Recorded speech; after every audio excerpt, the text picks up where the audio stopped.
Caríssimos, nessa aula 10, a gente vai considerar um período um pouco, não necessariamente extenso, mas é algo bastante crucial, né, no período da história indiana, que vai ser o período do auge do estabelecimento da Honorável Companhia, como se fala, Companhia das Índias Orientais da Grã-Bretanha, Companhia Britânica das Índias Orientais, também chamada Honorável Companhia. É ali que via essa companhia de caráter comercial, que ela gradativamente, desde a vitória de Plassey do Robert Clive, a gente viu isso aula passada em Bengala, e também alguns anos depois com a vitória em Puxar, eles tomam controle da região de Bihar e Bengala, ali no nordeste indiano. Essa companhia ela tem ganha extraordinário poder, riqueza e controle cada vez mais em regiões estratégicas no subcontinente indiano. Então é isso que a gente vai ver pouco a pouco, como é que essa companhia de monopólio, que tinha aí o endosso de Londres, mas não era controlado pelo Estado, a coroa britânica, isso só vai se dar em 1858 em diante, a gente vai ver no final dessa aula. Mas essa companhia ela expande suas operações, ela tem uma dualidade. E existe o caráter de buscar o lucro desenfreado, porque se os agentes vêm das ilhas britânicas vão para as Índias para enriquecer, não há nenhum limite com relação à corrupção, a subornos, a desvio, né? A coroa britânica tenta controlar isso, mas isso é muito difícil, são 8, 7 meses de Calcutá até Londres. A vigilância e o controle é muito complicado, né? Eventualmente até alguns governadores gerais, como o Hastings, ele é acusado pelo parlamento britânico, inclusive por Edmund Burke, né? Famosamente acusado por Burke, por corrupção, e há uma série de investigações com relação ao quanto de riqueza ele conseguiu juntar, junto com o do Robert Clive. Então são pessoas que enriquecem enormemente. Aqueles que conseguem, né? Muitos são jovens e não conseguem, muitos morrem de malária, de doenças que acometem os britânicos durante o século XVIII e início do XIX. Mas pelo quadro geral, aqui que nos interessa, a companhia ela vai ter gradativamente o estabelecimento de uma hegemonia em partes, ou diretamente, onde achava que era melhor ter o controle direto, isso é muito oneroso, ou via alianças, onde pudesse achar um rajá, um nabab, um sultão, que pudesse submeter a sua aliança com essa companhia. E tinha esse caráter comercial do lucro, mas também existia um caráter aí de soberania, que aí, por vezes, chamava o Estado britânico para intervir ou mandar tropas. Então é curioso, é uma companhia, mas ao mesmo tempo ligada a questões estratégicas militares que se resolvem, utilizando, claro, soldados, a infantaria indiana, o universo indiano, nas suas operações. Então a gente vai ver isso gradativamente vai resultar depois no Raj britânico 1858 em diante. E tem uma figura aí de um agente próspero da companhia, né, sendo servido por indianos.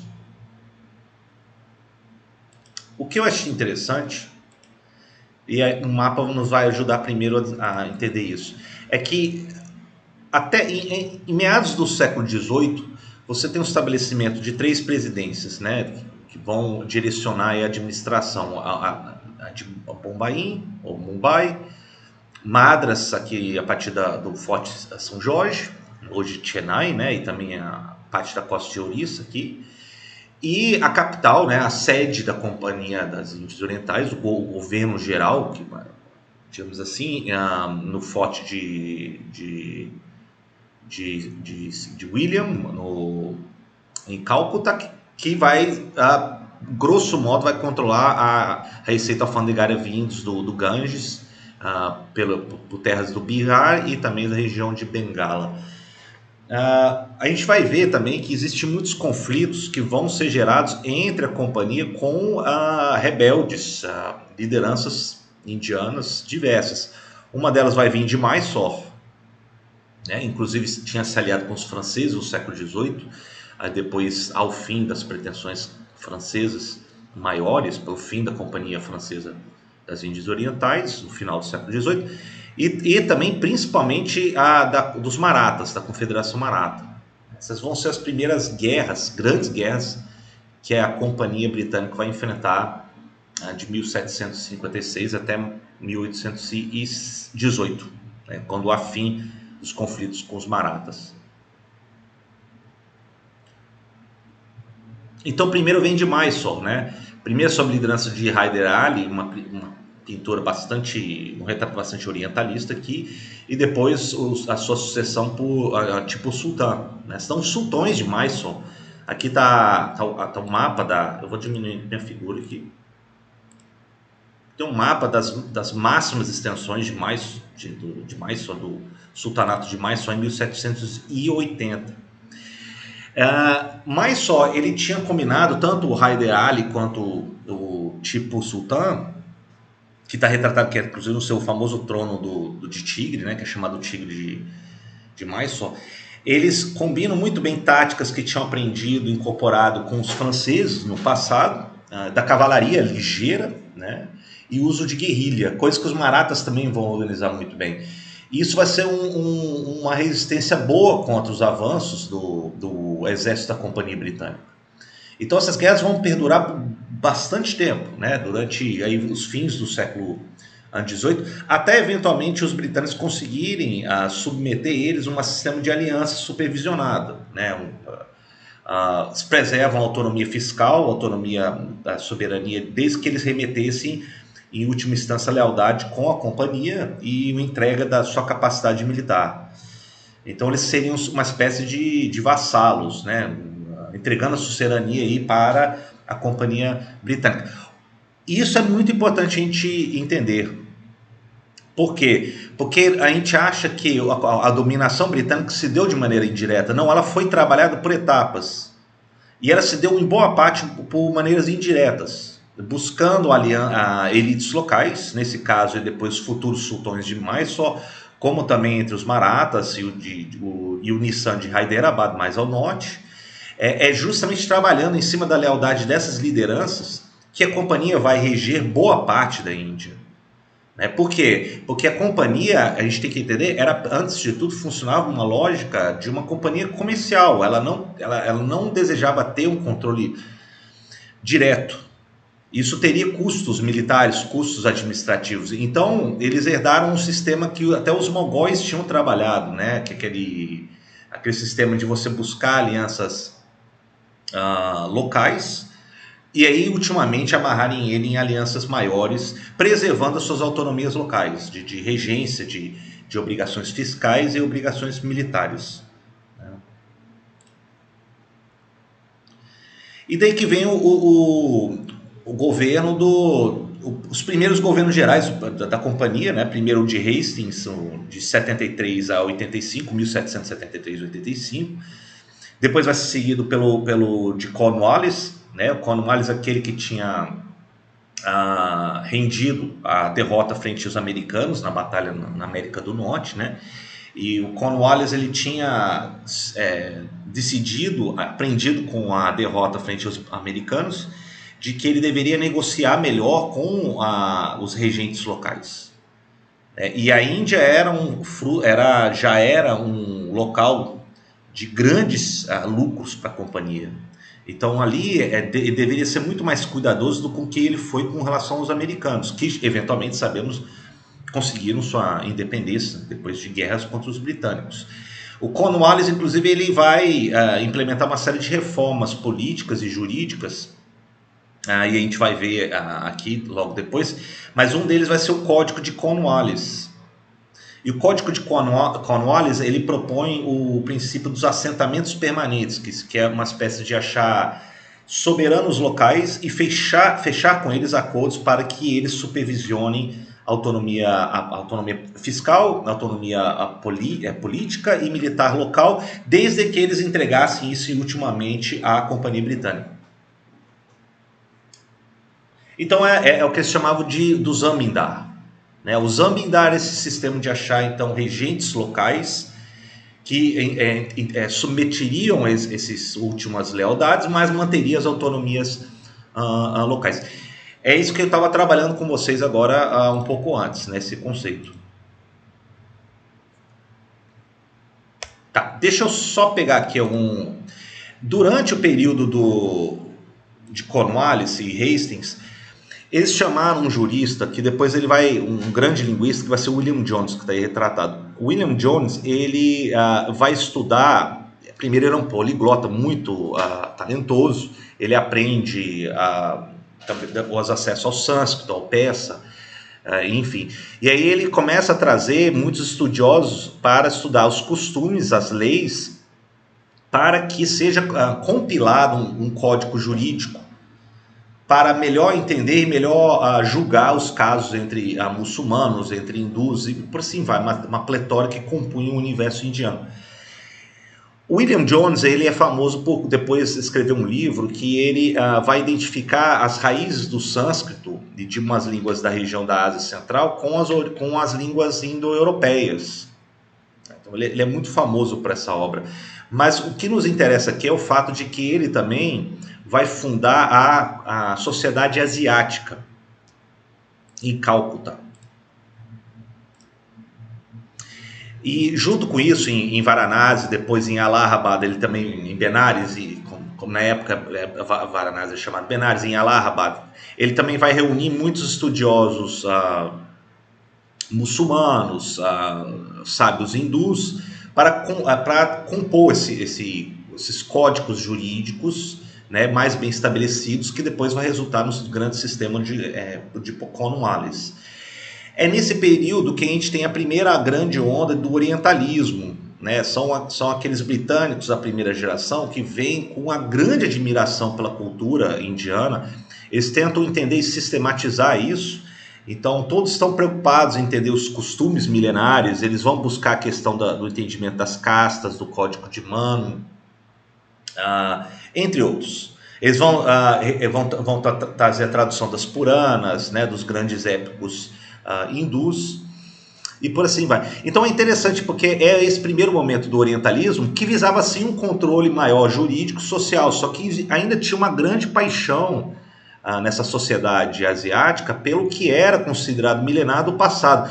Agora isso vai ter o seu produto depois, porque eles tentando recuperar algo de milênios passado, isso vai trazer uma certa artificialidade das divisões novamente, entre castas, que já era uma coisa bem mais fluida, né? Eles vão depois, lá na frente, vão começar a identificar quem era muçulmano, quem era hindu, enfim. Isso tudo vai ter uma série de consequências políticas, mas nesse primeiro momento ainda é algo bastante, digamos, inocente, uma admiração que existe entre eles.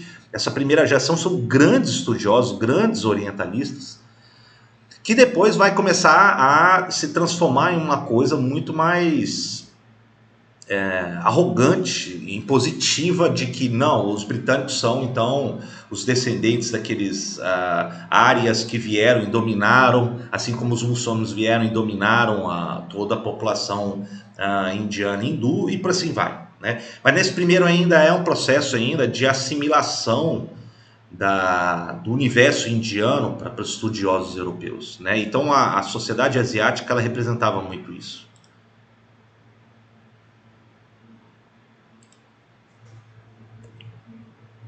As guerras também tiveram outras frentes bastante significativas, como por exemplo entre os Marathas. Eu vou voltar aqui no mapa. A Confederação Maratha talvez tenha sido as guerras mais desgastantes que a companhia enfrentou no final do século XVIII e início do XIX. Né? Os Marathas chegaram inclusive a ser o maior agressor e tomou quase que todas as terras controladas pelos mogóis, aqui na região mais do Ganges, né? Praticamente já eliminando qualquer vestígio efetivo do poder mogol que existia.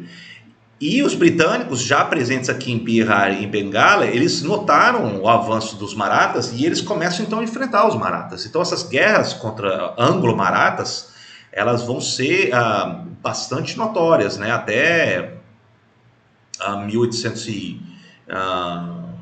no final do século XVIII até o 1818, quando é assinado o definitivo Tratado de Paz. Entre eles vai ser liderados por uma liderança, não propriamente o Rajá, mas um encarregado dele de administrar o comando político-militar, que vai ser chamado o cargo de Peshwa. E o Peshwa mais famoso vai ser o Bajirao II, que está retratado aí. Inclusive tem retratos aqui também até da captura de alguns navios britânicos, né? Foi uma resistência bastante significativa. Os britânicos, a Companhia Britânica teve muito trabalho para tentar depois negociar e desbaratar as forças marathas, né? Então os baratas eles eram muito bons em organizar guerrilhas, eles reorganizaram a economia deles, então era uma resistência muito significativa. A companhia teve que buscar muitas alianças para desarticular a Confederação Maratha. Talvez seja a maior resistência contra os britânicos sob a companhia no início do século XIX. E outras guerras também tiveram vez, né? Aqui mais, vou voltar ao mapa, virados aqui para Assam e também para o Reino da Birmânia, que era completamente independente. A Birmânia já tem uma outra história separada, mas ela foi considerada já parte dos interesses da Companhia Britânica, e durante 3 longas guerras, começar em 1824, por um desentendimento ali na região de Rangoon, na foz do Irrawaddy, no sul da Birmânia, depois meados do século XIX, e por fim a terceira guerra anglo-birmanesa de 1885, pondo fim à dinastia Kobong da Birmânia, que tinha cada vez mais se retraído mais ao norte, para a região de Mandalay. Foi a última capital da monarquia birmanesa independente dos Kobongs. E nisso eles empregam muitas tropas indianas para combater nas terras birmanesas, né? O que é interessante, porque você teve 3 longas guerras desgastantes contra a Birmânia, numa terra já considerada nem parte da tradição indiana, então era completamente diferente. Muitos soldados indianos eles morreram nas selvas, difícil acesso nas terras birmanesas. Existia um tabu, inclusive, entre muitos hindus para não se afastar muito dos rios sagrados, locais sagrados que poderiam afetar sua escala, sua evolução kármica, né? Sua situação de varna, da casta, né? Que seria o conceito da água negra, ou chamado Kalapuni, né? E a Kalapuni, ela representa, na verdade, uma maneira de você não se afastar muito das águas sagradas do Ganga, do Ganges, que poderia afetar a sua situação de transmigração, de renovação espiritual kármica. Muitas revoltas entre as tropas indianas por causa disso, né? Muitos não queriam ir, muitos traziam um pouco das águas sagradas para não perder a questão da Varna, mas o fato é que eventualmente os britânicos também vão, ao longo do século XIX, submeter a dominação da Birmânia. Agora, da Birmânia, ela depois vai entrar numa associação com o Raj britânico, embora bastante autônomo, de maneira bastante desconfortável, porque ela vai ser administrada a partir de algumas cidades do sul da Birmânia, principalmente Rangoon, com muitos empresários e investidores indianos. Isso primeiro vai provocar uma repulsa entre muitos birmaneses que dominavam as regiões centrais da Birmânia, ao longo do Vale do Rio Irrawaddy. Mas outros povos mais periféricos que compunham o Império Birmanês, eles viram a oportunidade de não mais se submeter aos birmaneses. E os britânicos também trabalharam, por exemplo, relegando muitos missionários cristãos a atuarem em povos que não eram birmaneses nas montanhas mais ao norte, por assim vai. Onde que eu estou querendo chegar com isso? É que com a administração britânica, no final do século XIX, desarticulando a monarquia dos Kobong na Birmânia, você começa a ter um processo de desagregação de etnias nas terras birmanesas, né, hoje chamado Myanmar. O que vai gerar, depois da Segunda Guerra Mundial, com a independência da Birmânia, em 47, 48, um processo que é desgastante, desagregação em inúmeras minorias que combatem pela sua autonomia maior diante da dominação central de alguns povos birmaneses. Né? Então é uma consequência que vai repercutir na Birmânia e Myanmar ao longo do século XX em diante. Tá?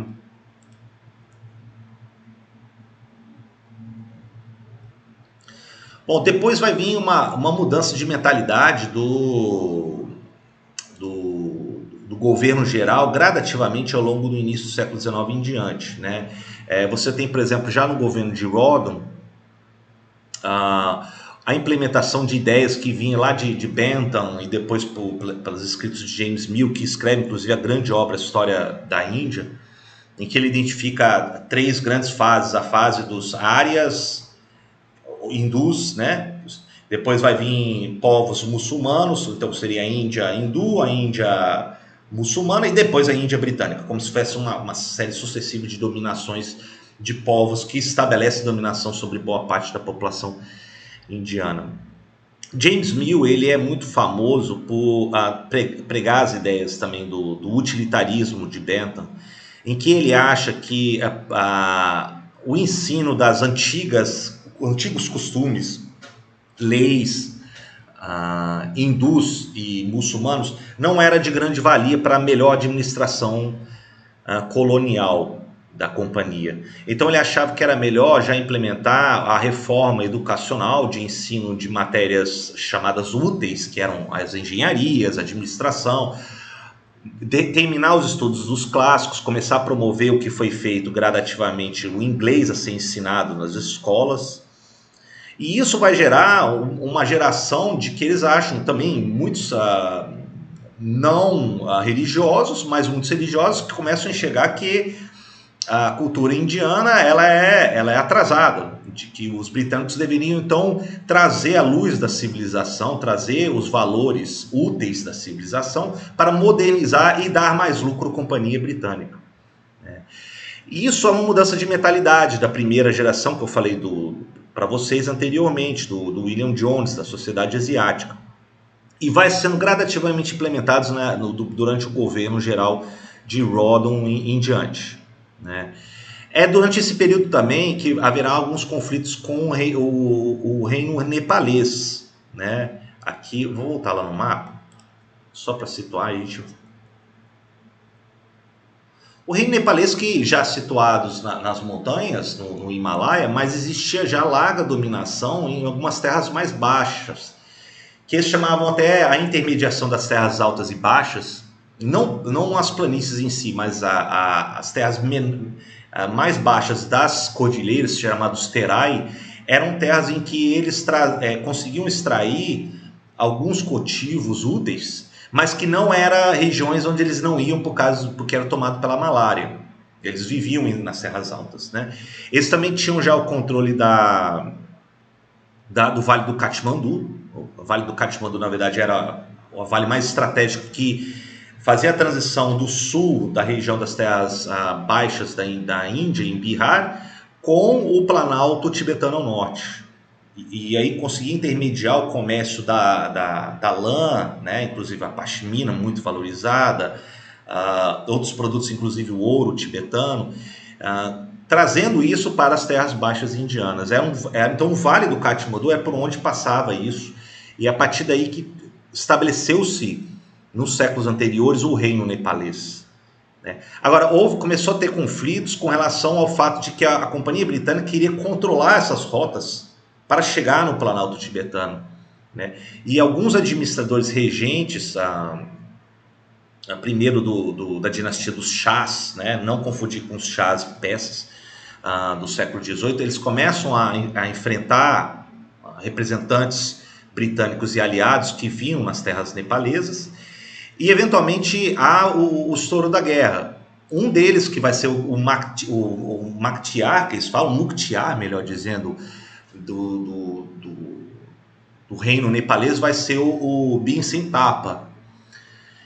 E o Bhimsen, ele vai ser o grande reformador a serviço do monarca nepalês, para tentar primeiro modernizar o exército nepalês, e também a administração nepalesa, e é ele que vai declarar guerra contra representantes britânicos. E os britânicos vão achar aliados também em povos que eram submetidos pelo reino nepalês. Que existe uma pletora, não são somente, etnicamente, não são apenas nepaleses, né? Existiam povos muito mais ligados às regiões ocidentais, às regiões mais próximas do Planalto tibetano, e se aliando eles conseguiram enfrentar aí as tropas nepalesas. O fato é que Nepal, depois das guerras, até 1816, é assinado o Tratado de Sugayur. E o Tratado de Sugayur, ele entende que deixe o reino nepalês reduzido, tirado boa parte do acesso às terras mais intermediárias, às terais, e a integridade nepalesa. Em contraparte, o Bhimsen Thapa, ele reconhecia que a Companhia das Índias Orientais Britânicas deveria ficar no controle nas regiões mais ao sul, e que ele iria servir como intermediário também dos interesses, inclusive receber um residente britânico, como Hodgson, né? Ele vai residir em Katmandu por muito tempo, para intermediar os interesses entre a Companhia Britânica e o reino nepalês. Ou seja, a autonomia nepalesa ela foi preservada depois das guerras contra os nepaleses. Uma das coisas que eu acho que é mais interessante de herança disso, das consequências dessa guerra nepalesa, vai ser o fato de que muitas tropas, soldados que lutaram a favor dos nepaleses, depois eles se rebelaram, entre eles vão vir os Gurkhas, que não são propriamente essas guerras, inclusive o Estado na época era chamado de Gorkha, e a gente não pode confundir com os Gurkhas, porque os Gurkhas eram povos que viviam em outras regiões mais afastadas do Vale de Katmandu, que eram usados nos combates nas altas altitudes e pela resiliência e extrema bravura deles em campo de batalha. Os britânicos, eles depois, o Bhimsen Thapa vai oferecer os Gurkhas para combater, por exemplo, os Sikhs, e eles vão se provar formidáveis soldados. O destemor deles na batalha é tamanho que eles vão ser incorporados depois e vão ganhar, junto com os Sikhs, vão ganhar ares lendários no exército britânico. Né?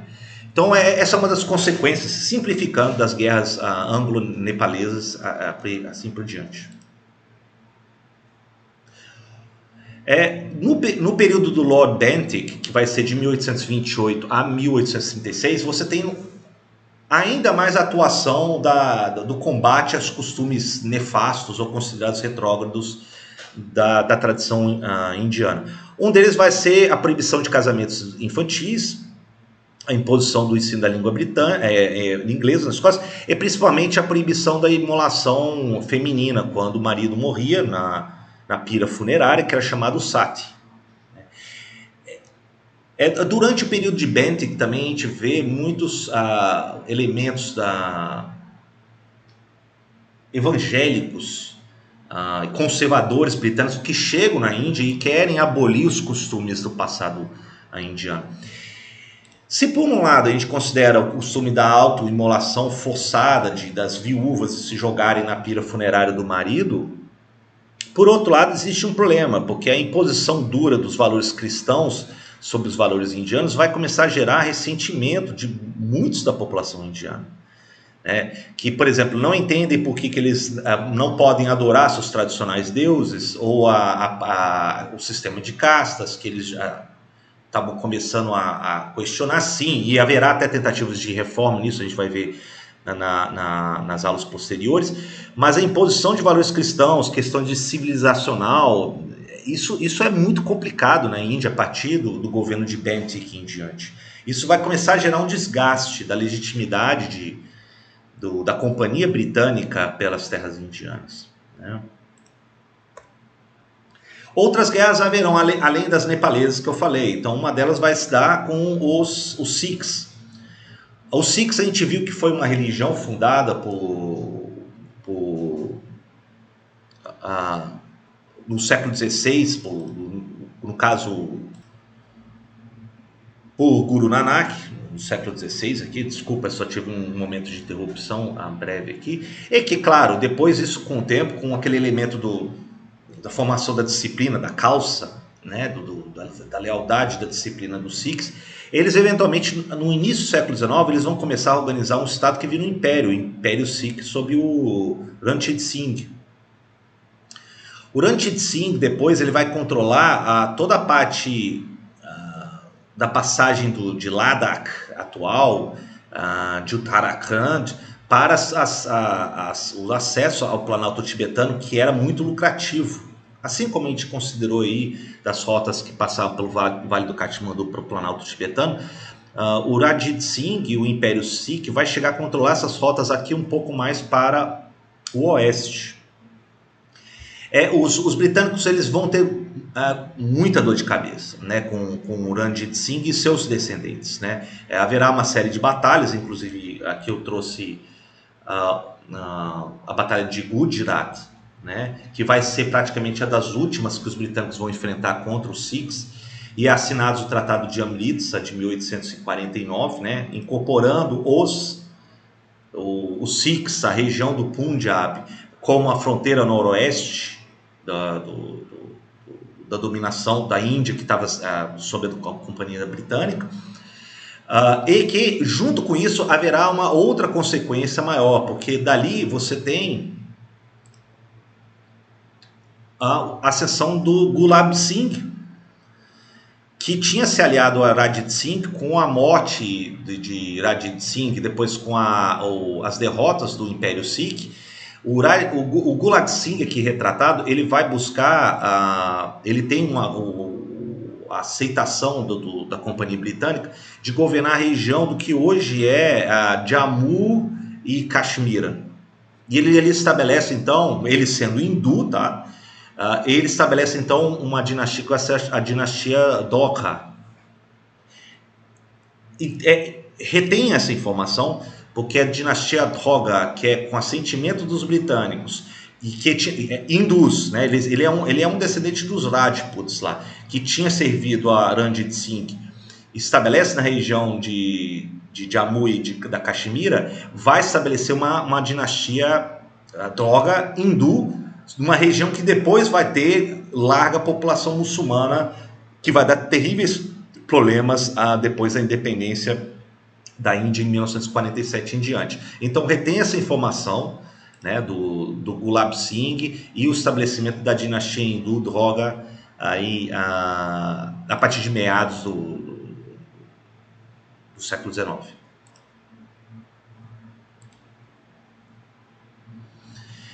Porém, a gente tem aí o estabelecimento do governo de Dalhousie. O governo de Dalhousie vai ser conhecido principalmente por maior imposição do controle da companhia e principalmente pela infame doutrina do lapso.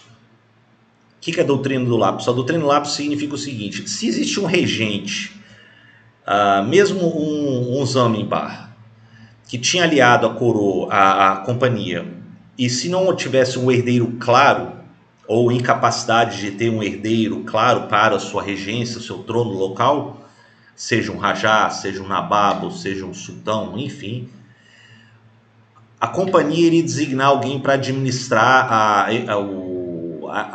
o que vai vir de herança disso.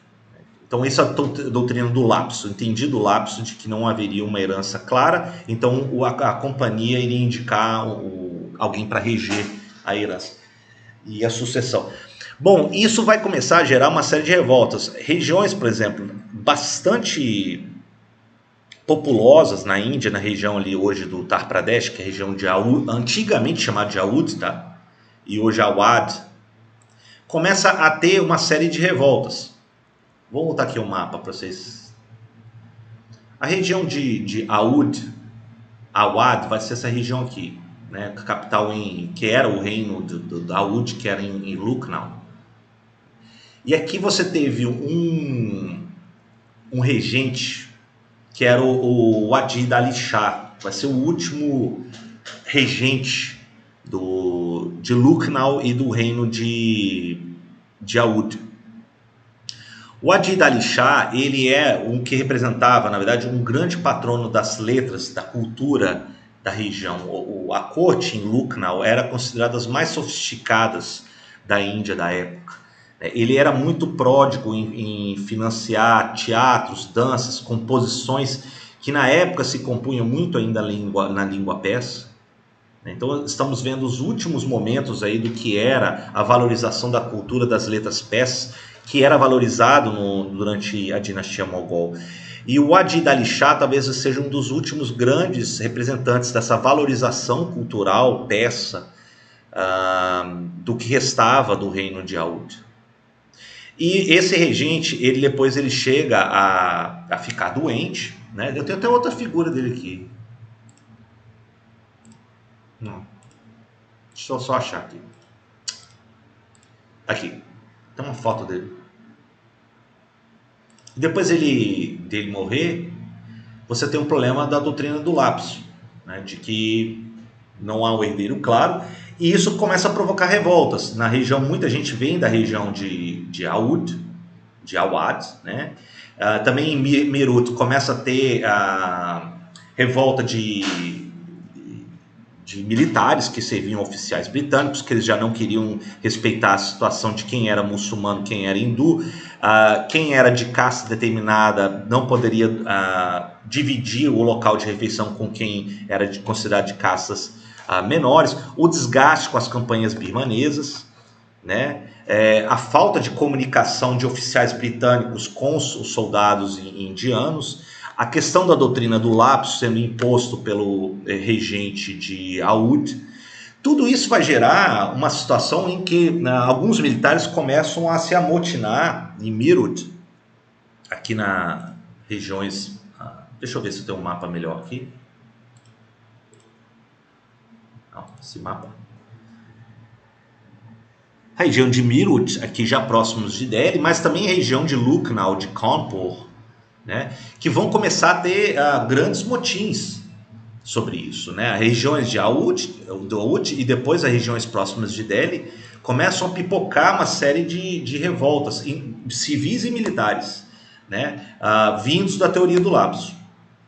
Então, em 1857, essas revoltas elas começam a se proliferar na capital de Aoud, Lucknow, em Delhi, que era ainda a simbólica capital do que restava do Império Mogol. Inclusive, o último imperador mogol, o Bahadur Shah II, ele adere a esses revoltosos. Delhi é ocupado por esses revoltosos, né?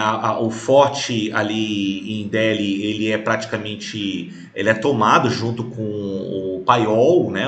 Os armamentos britânicos. Agra também é tomada, Kaipur, entre outros, né? Vários revoltosos nessa região ali de Oud, de Delhi, de Bihar, começam a se revoltar. Essas são as principais revoltas que vão caracterizar essas revoltas de 1857. Aqui no Ocidente, a gente tende, inclusive, a diminuir a importância disso, falar que foi uma mera motim dos cipaios. Os cipaios era uma maneira que os britânicos se referiam à infantaria, né, indiana, né, que servia aos oficiais britânicos. Mas foi muito além. Não foi um mero motim, não foi uma mera revolta. Foi uma série de rebeliões que tomou o norte da Índia e outras regiões. Agora, não houve uma coordenação centralizada das revoltas indianas, né? Houve muitas insatisfações localizadas, inclusive de muitos muçulmanos, muitos militares, muitos civis, líderes religiosos, mas não houve um líder que pudesse aí centralizar todas essas causas para coordenar essas rebeliões contra os britânicos. Se houvesse, talvez a história seria diferente, mas os britânicos sabiam disso.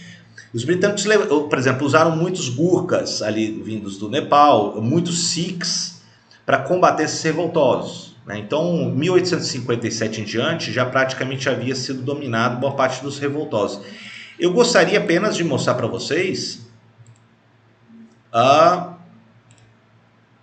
figuras que inspiraram essas revoltas, como a Rani, né, a rainha de Jhansi, por exemplo, que resistiu ali muitos na tomada de Jhansi contra os britânicos, a favor, portanto, dos rebeldes, né? Aqui na região de Jhansi, um pouco mais aqui ao sul, né? Centro-sul aqui do que é da região de Oud, né? Outra região que antes da rebelião que tinha sido astrada em 1857 vai se dar em terras afegãs.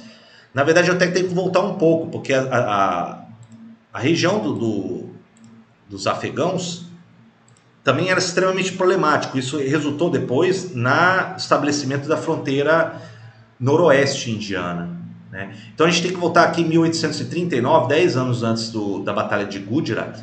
Deixa eu voltar aqui no mapa. Não, esse mapa não está muito bom, não. Opa! Essa região, além do Punjab, que seria o Afeganistão, eles houve um processo desde 1839, de indefinição,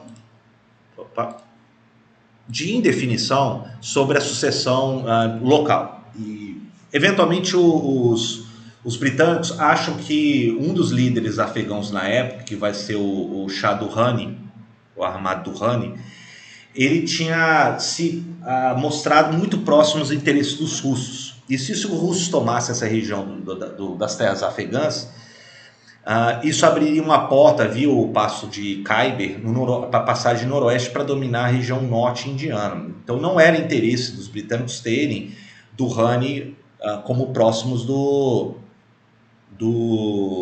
russos. Então eles designam um outro que vai ser o Shah Shuja.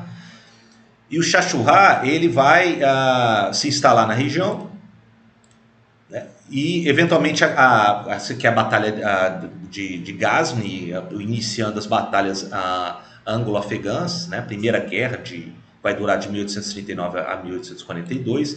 Isso que é a retirada em 1842 das tropas britânicas para uma das passagens das montanhas no Hindu-Kush, e que é praticamente massacrado todas as tropas britânicas da época. E é uma pintura muito famosa aqui, da chegada do único sobrevivente dessa campanha que foi massacrado nessa passagem retratada dos britânicos, que vai ser um cirurgião, um assistente cirurgião, que vai ser o William Brighton, chegando em Jalalabad, né, do que era 16 mil e poucos homens, vindos de Cabul. Ele chega em 1842 com apenas um homem trazendo as notícias do massacre. Essa guerra ela vai ser muito complicada, porque depois os britânicos vão ter uma segunda guerra contra os afegãos para dominar essas regiões. Mas o fato é que essa fronteira noroeste ela vai se estabelecer praticamente aí, porque os afegãos se revelam muito difíceis. É muito difícil controlar os afegãos, e os britânicos só chegaram a tentar interferir nas lideranças afegãs porque temiam a interferência e o controle dos russos nessa região. Então, as guerras contra os Sikhs e a aliança que eles vão cimentar com os Rajputs aqui, que vão ter uma larga autonomia fiscal, militar, desde que se submetesse aos interesses maiores da Companhia Britânica, eles estabelecem essa fronteira noroeste, que é a fronteira mais vulnerável da Índia da época, né? Isso vai ser também, inclusive, depois, na segunda metade do século XIX. Aí a primeira guerra anglo-afegã é terminada em 1842 por enquanto, né? E depois das revoltas de 1857, então, você tem a captura das tropas britânicas leais à companhia, e aí Delhi é novamente controlado. O último... Aqui estou mostrando o mapa já depois de 1857. Percebam que a região de Rajput é bastante autônomo, junto com a Caxemira da dinastia Dogra.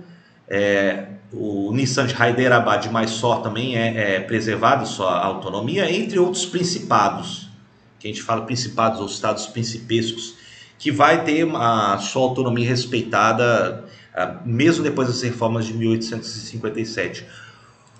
O último imperador mogol ele é exilado, o Bahadur Shah II, para a Birmânia. Aqui está mostrando até ele nos últimos anos de sua vida, né, em Rangoon.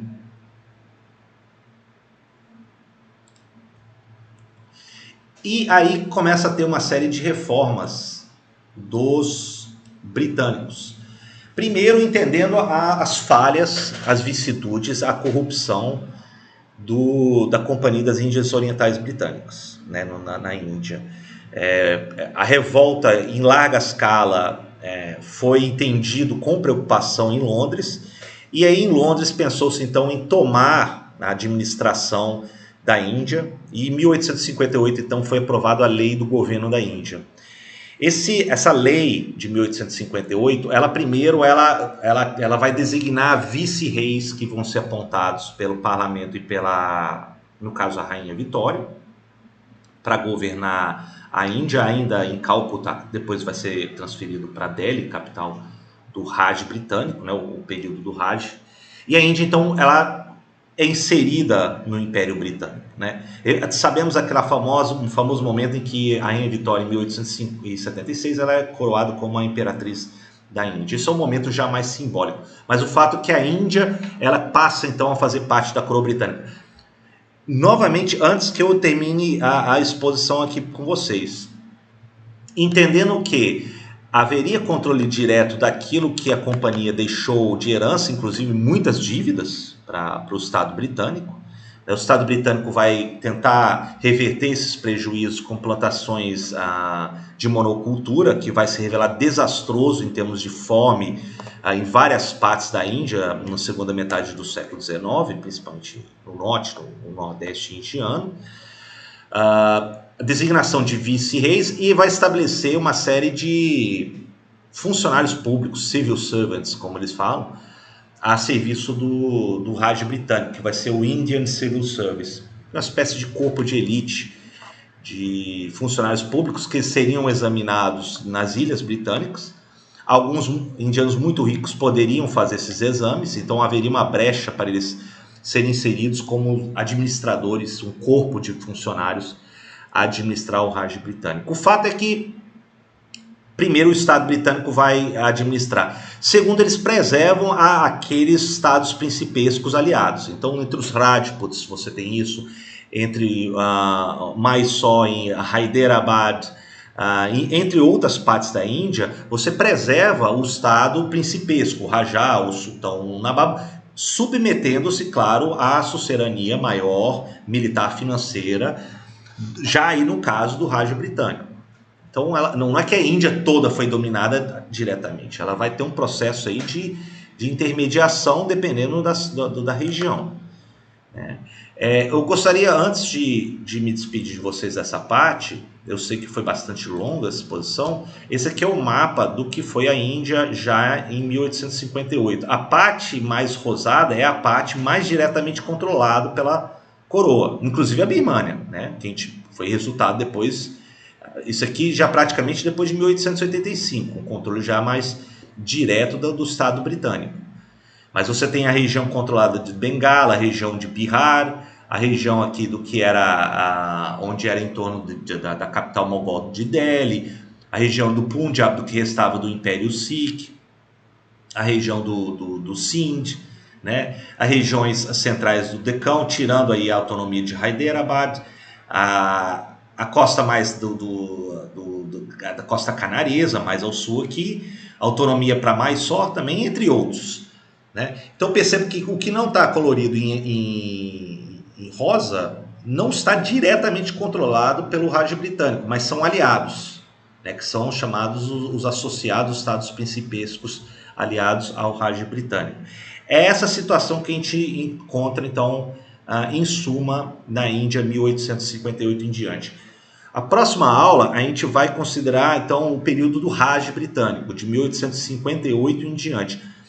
Eu já vou adiantando vocês que não será mais o grande supervisor, haverá a figura do governador local, maior em Calcutá, e haverá o vice-rei designado pela coroa britânica. Mas também haverá nisso um repensar de muitas lideranças indianas sobre reivindicando, primeiro, reformas sociais na Índia, né? Também pedidos de reformas políticas para dar maior autonomia da Índia, como no Império Britânico, no âmbito do Império Britânico, foi dado com o Canadá, com o que era a África do Sul da época, com a Austrália, e que eles também vão pleitear isso na maneira mais legalista, né? E aí veremos que com a Índia isso é um processo muito mais demorado, muito mais longo do que foi com relação ao Canadá ou à Austrália, por exemplo. Então a gente já vai entrar aí já na segunda metade do século XIX, tá bom? Vejo vocês então na próxima aula. Obrigado.